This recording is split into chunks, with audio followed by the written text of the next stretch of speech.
Lasem, sebuah kota kecil yang kaya dengan tradisi dan budaya. Di antara riuh dan gemuruhnya ombak kehidupan modern, Lasem tetap menyimpan ribuan cerita para pendahulu. Setiap inci tanah Lasem menyimpan jejak-jejak leluhur dengan diam namun sakral. Hari ini saya mengajak Anda untuk mengikuti sebuah langkah yang tidak hanya membawa raga, tetapi juga membawa bait-bait harapan dan lantunan rasa syukur yang menyatu dalam kirab Santi Badra. Bersama saya Alvia, selamat datang di Konten Plesiran, sebuah bingkai lawatan oleh Bangkit TV.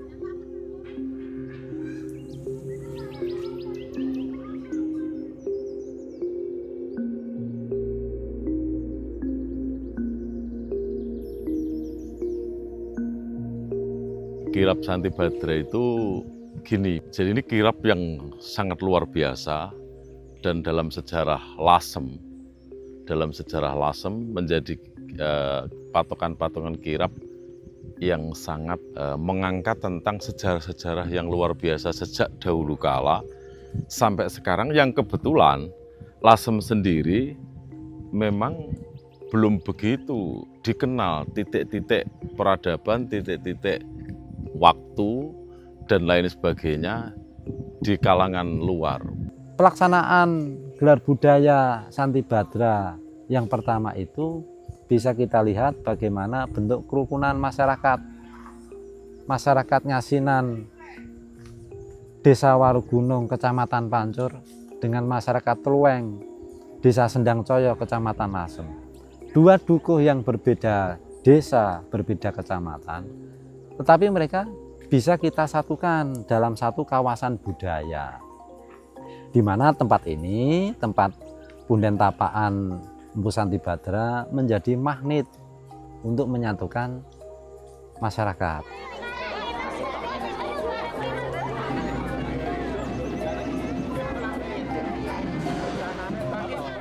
Tempat ini adalah tempat yang sangat luar biasa dan diketahui dan harus diketahui yang belum mengetahui. Karena di sini adalah tempatnya tokoh-tokoh besar, pembesar Lasem.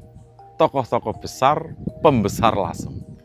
Mulai dari Ki Sendang, mulai dari Hang Sambadra, kemudian dilanjutkan oleh Raden Ronggo Widyabodro, itu adalah pencetus dan hari kelahiran Lasem, sampai nama Lasem itu disebut itu di beliau Raden Ronggo Widyabodro, di mana nama Lasem itu disebut, kemudian lahirlah Lasem yang dulu itu menjadi Sumber Sili, kemudian menjadi Lasem dari ada sejarahnya itu nanti. Terus kemudian sampai beliau bertempat di sini sampai Raden Santi Bodro. Perlu saya ceritakan siapa sebenarnya Empu Santi Badra. Jadi Empu Santi Badra itu adalah salah satu putra berdarah Majapahit, bangsawan Majapahit. Beliau adalah putra dari Adipati Lasem, Pangeran Badranala dengan Binangti, di mana Putri Binangti ini adalah putri dari Campa. Dan Empu Santi Badra ini memiliki seorang istri bernama Dewi Sukati, putri dari Syekh Asari Bejagung Tuban. Jadi memang beliau itu bangsawan Lasem yang menjadi menantu dari ulama besar Tuban. Dari pernikahan itu lahirlah 10 putra-putri beliau. Yang pertama itu Pangeran Santi Puspa. Beliau seorang dangpu wawang, ahli pelayaran, juga ahli ilmu perbintangan, yang nantinya beliau menjadi empu guru untuk mengajarkan para pelayar-pelayar dalam mempelajari ilmu kelautan, ilmu perbintangan. Terus ada lagi yang nomor 2 adalah Silastuti yang menikah dengan Bre Mataun, yang nantinya dari pernikahan Putri Silastuti dan juga Bre Mataun lahirlah keturunan ke bawah hingga Joko Tingkir Hadiwijaya Raja Pajang. Jadi Pajang pun masih keturunan dari Lasem. Nah, nanti ada lagi yang Pangeran Sontowiro Ki Demang Bedok, ada Silastuti yang menikah dengan Beli Matahun, ada juga yang menjadi pepunden di Juwana Santi Darmo, dan juga Silo Rukmi yang menikah dengan Demang Adem, Sulanjari yang menikah dengan Ngatoko, dan yang terakhir yang nomor 10 itu adalah Pangeran Santi Kusuma. Pada umur 19 tahun beliau diantar oleh kakaknya Santi Puspa ke Bejagung untuk belajar agama Islam kepada kakeknya. Nah, setelah selesai menamatkan ajaran Islam di Syekh Hasyari Bejagung, kakeknya memberikan gelar baru bernama Raden Mas Sahid. Nah, setelah itu Raden Mas Sahid berguru kembali di Lasem dengan Empu Santi Badra, bapaknya, yang pada masa itu masa-masa peralihan dari Hindu Buddha ke Islam, atau istilahnya zaman Kali Yuga. Nah, disinilah Raden Mas Sahid atau Santi Kusuma diberikan nasihat oleh ayahnya untuk menjaga zaman peralihan, gitu loh. Nah, sehingga lebih dikenal dengan Sunan Kalijogo itu. Nah, ini sekelumit bahwa Eyang Santi Badra ini merupakan seorang tokoh besar Nusantara yang melahirkan tokoh-tokoh besar pula yang dikenal oleh masyarakat Nusantara.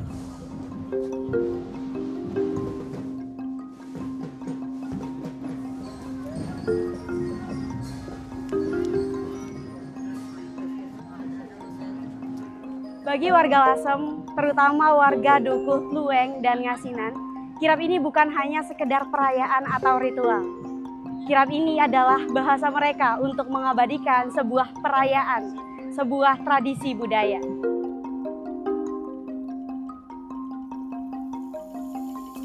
Nah, acara itu memang ada satu urutan di mana masyarakat kita kumpulkan di bawah. Nanti di depannya itu ada drum band, gitu, drum band anak-anak dari SDN 1 Selopuro. Terus nanti diikuti dengan Pataka Bumi Jawi yang dikawal oleh prajurit. Nah, setelah itu ada lagi gunungan Polowijo, gitu, sebagai satu bentuk syukur masyarakat kepada Tuhan Yang Maha Esa. Nah, nantinya setelah sampai di puncak, nanti ada seserahan Pataka Bumi Jawi ini kepada pemimpin yang disimbolkan waktu itu Pak Camat, gitu, yang menerima Pataka dari tokoh masyarakat setempat, gitu.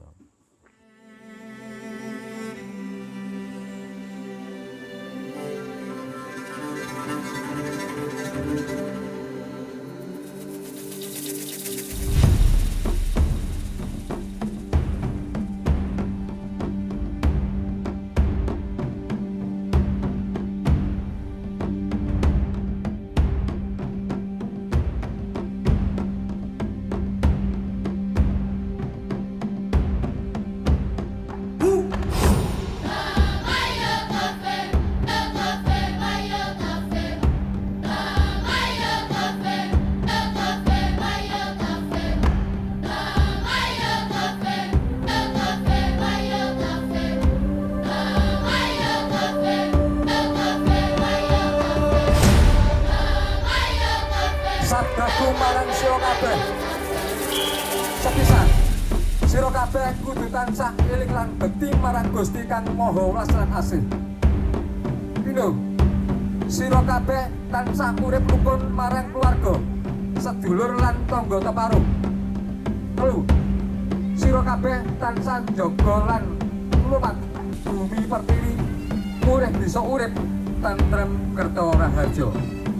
Muga-muga aku lan sira kabeh tansah antuk bejo rahayu, bodro santi, rahayu, rahayu, rahayu.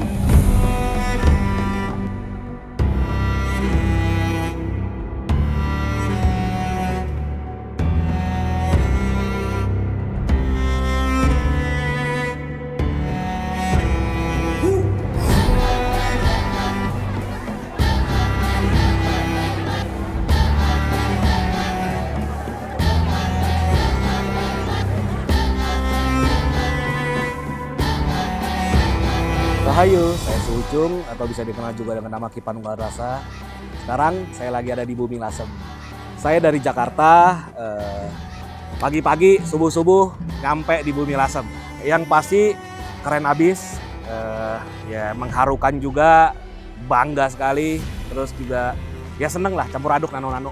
Ya harapan saya sebagai generasi muda ya pastinya acara-acara seperti ini harus tetap dilaksanakan, makin terorganisir dengan baik di kedepannya. Sekarang juga udah keren, udah baik, tapi yang pasti kita berharap lebih baik lah di kedepannya, lebih keren lah, lebih dahsyat lah.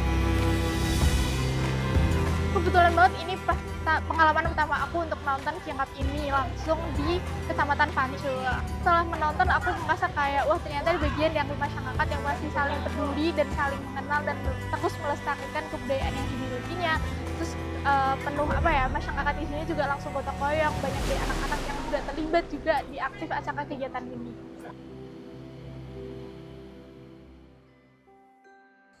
Setelah itu, setelah kirap, malamnya ada pagelaran wayang.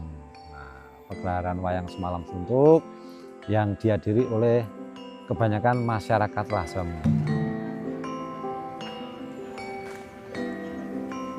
Kenapa kita gelar pagelaran wayang?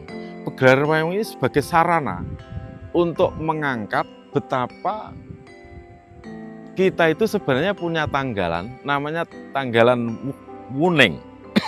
Tanggalan Wuning. Sebelum tanggalan-tanggalan di Jawa itu ada, ini sudah punya di Lasem, punya tanggalan. Ada. Kemudian ada semacam kapitayan, bagaimana kita sampaikan ajaran-ajaran itu lewat pagelaran wayang nanti.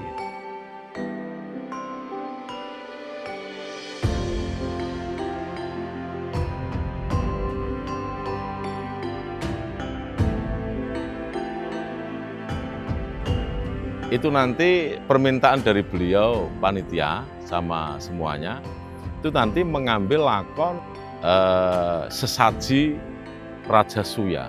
Ini adalah bentuk daripada anugerah dari Tuhan Yang Maha Esa. Kanugrahane Gusti Kang Amurbeng dumadi tumrap titahe sing nemokake salah sawijining kedaton yang luar biasa.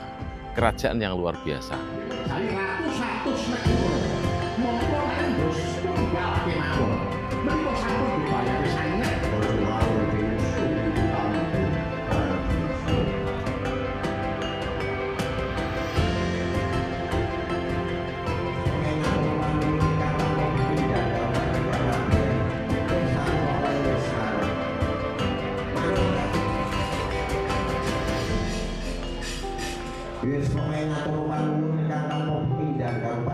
Ini menjadi satu kebahagiaan tersendiri gitu loh, dimana semangat keleluhuran, semangat untuk mengangkat citra potensi budaya Nusantara ini semakin lama semakin besar.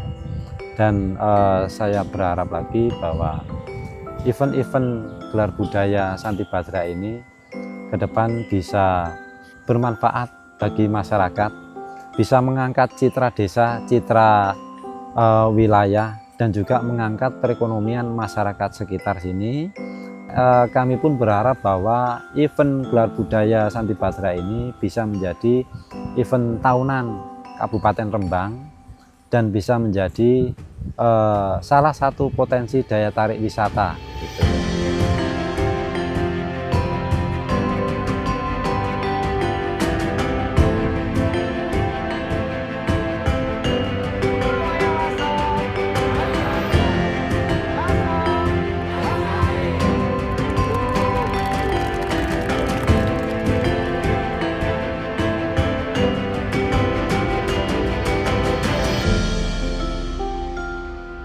Di kirap Santi Badra kita belajar bahwa di setiap langkah dalam hidup harus dijalani dengan hikmat dan kesadaran. Begitupun bagi yang menyaksikan dan mengenangnya. Santi Badra bukan hanya sekedar perayaan. Ia adalah perlambang bahwa di tengah dunia yang penuh gaduh ini terdapat nilai yang harus kita jaga, yaitu keselarasan. Saya Alfia pamit undur diri. Sampai jumpa di konten pelesiran selanjutnya.